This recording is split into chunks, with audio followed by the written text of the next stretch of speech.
বিশ্বনবীর ভালোবাসা ছাড়া, বিশ্বনবীকে অনুসরণ করা ছাড়া আল্লাহর ভালোবাসা কশিনকালেও পাওয়া যাবে। রসুল নামের রশি ধরে যেতে হবে খোদার ঘরে, নদী তরঙ্গে যে পড়েছে ভাই দরিয়াতে সে আপনি মেশে।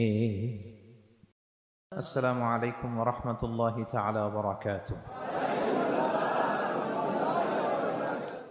নাহমাদুহু ওয়া নুসাল্লি আলা রাসূলিহিল কারীম, আম্মা বা'দু, ফাআউযু বিল্লাহি মিনাশ শাইতানির রাজীম। বিসমিল্লাহির রাহমানির রাহিম।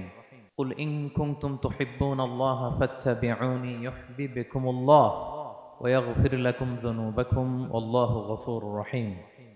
সাদাকাল্লাহুল আযীম। রাব্বি ইশরাহ লি সাদরি ওয়া ইয়াসসির লি আমরি ওয়াহলুল উকদাতাম মিন লিসানি ইয়াফকাহু কওলি।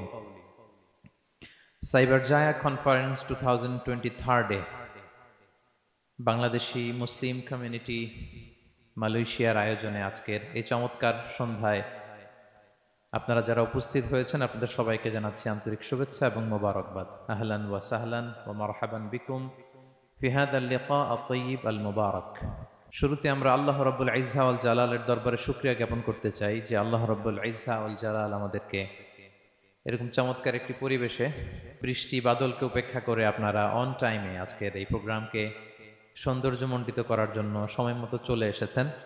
আপনাদের শুকরিয়া জানাই এবং আল্লাহ রাব্বুল ইজ্জা ওয়াল জালালের দরবারে আমরা কায়মনোবাক্যে লাখো কোটি শুকুর এবং সুজুদ জানাচ্ছি যে তিনি আমাদেরকে এরকম চমৎকার পরিবেশে একত্রিত করেছেন।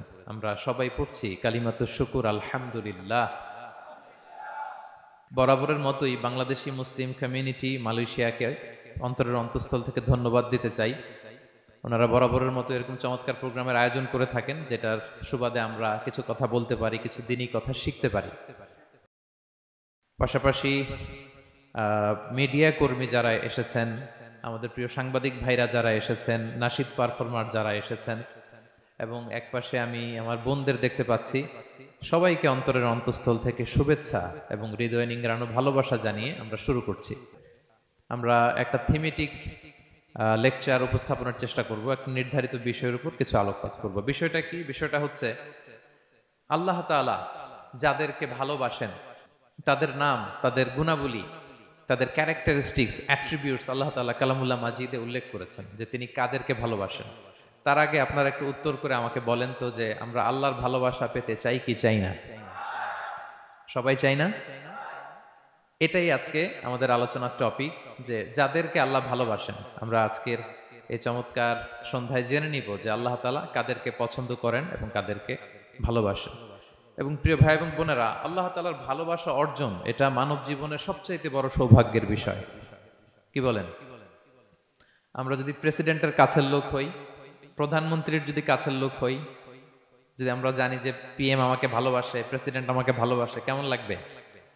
ভালো লাগবে। আর যদি আমরা এটা জানতে পারি যে রব্বে কারীম আল্লাহ রাব্বুল ইজ্জা ওয়াল জালাল তিনি আমাকে ভালোবাসেন, কেমন লাগবে আমাদের? এই ভালোবাসাকে আমরা বলে বোঝাতে পারবো? পারবো না। এটাই আমরা চাই, এটাই আমাদের জীবনের টার্গেট, কামনা, ঠিক কিনা?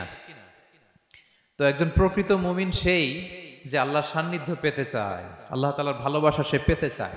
এবং মজার ব্যাপার হচ্ছে আল্লাহ তাআলা সুস্পষ্ট স্টেটমেন্টের মাধ্যমে কালামুল্লাহ মাজিদে তিনি জানিয়ে দিয়েছেন তিনি কাদেরকে কাদেরকে ভালোবাসেন। আজকের এই আলোচনায় আমরা সেটাই জানার চেষ্টা করব যে বিশেষ কিছু গুণে গুণান্বিত ব্যক্তি আছে যারা এই সৌভাগ্যের অধিকারী, যাদেরকে আল্লাহ তাআলা ভালোবাসেন বলে তিনি কোরআনে জানিয়েছেন। আমরা যেন সেই সমস্ত গুণগুলো আমাদের নিজেদের মধ্যে ধারণ করতে পারি। আল্লাহ তাআলা আমাদের তৌফিক দান করুন। আমরা সবাই আওয়াজ করে পড়ে আমিন। প্রিয় ভাই এবং বোনেরা, শুরুতেই একটা ইন্ট্রোডাক্টরি কথা বলে রাখি, ভূমিকা কথা মূল আলোচনায় যাওয়ার আগে। সেটা হচ্ছে আমাদের প্রত্যেকের মনে রাখতে হবে যে আল্লাহ তাআলা ভালোবাসা পাওয়ার প্রধান শর্ত হচ্ছে রাসূল সাল্লাল্লাহু আলাইহি ওয়াসাল্লামকে ভালোবাসা, তার অনুসরণ করা। This is the first and foremost reminder tonight. আজকের প্রথম রিমাইন্ডার এটা যে আমরা যে আল্লাহর ভালোবাসা পেতে চাই, এটার প্রধানতম শর্ত হচ্ছে আল্লাহ রাসূল সাল্লাল্লাহু আলাইহি ওয়াসাল্লামের অনুসরণ করতে হবে। ওনার অনুসরণ বাদ দিয়ে আল্লাহর ভালোবাসা কশিনকালেও পাওয়া যাবে না।